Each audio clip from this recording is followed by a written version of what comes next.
क्या कोई ठोस पत्थर किसी जीती जागती इंसान को हमेशा के लिए अपने भीतर समेट सकता है? महाराष्ट्र के अकोला में एक ऐसा चमत्कारिक शिवलिंग है जिसकी दरार में आज भी एक रेशमी साड़ी का पल्लू फंसा हुआ है। यह कोई साधारण कपड़ा नहीं, बल्कि उस महारानी की आखिरी निशानी है जो सदियों पहले महादेव के इस विग्रह में जिंदा समा गई थी।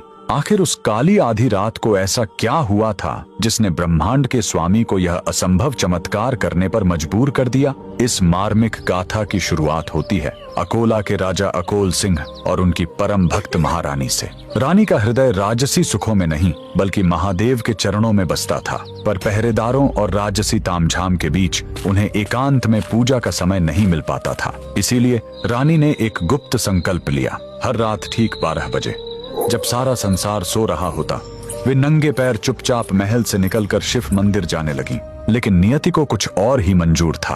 महल के गलियारों में विषैला संदेह पनपने लगा। दरबारियों ने राजा के कान भर दिए। महाराज, आखिर महारानी हर आधी रात को छुपकर किससे मिलने जाती हैं? शक का वह बीज राजा के मन में एक भयानक राक्षस बनकर जाग उठा। एक रात हाथों में नंगी तलवार लिए राजा अपनी ही पत्नी के पीछे मौत बनकर निकल पड़े। रानी जैसे ही मंदिर के गर्भगृह में पहुंची और शिव के ध्यान में लीन हुई, तभी पीछे से राजा की पदचाप सुनाई दी। अपनी ही पत्नी पर तलवार ताने खड़े पति को देख रानी का कलेजा फट गया। एक पतिव्रता स्त्री के लिए उसके चरित्र पर किया गया शक मृत्यु से भी बड़ी सजा थी। आंसुओं से भरी आंखों के साथ रानी ने शिवलिंग की ओर देखा और कातर स्वर में पुकारा, हे नीलकंठ, हे त्रिलोकीनाथ, अगर मेरी भक्ति पवित्र है और मेरा सतीत्व निष्कलंक, तो मुझे अभी इसी वक्त अपने चरणों में शरण दे दो। इस कलंक भरी दुनिया में मैं अब एक पल भी जीवित नहीं रहना चाहती। उसी क्षण पूरे मंदिर में एक अंधा कर देने वाली दिव्य रोशनी फैल गई। देखते ही देखते वह विशाल और ठोस पत्थर का शिवलिंग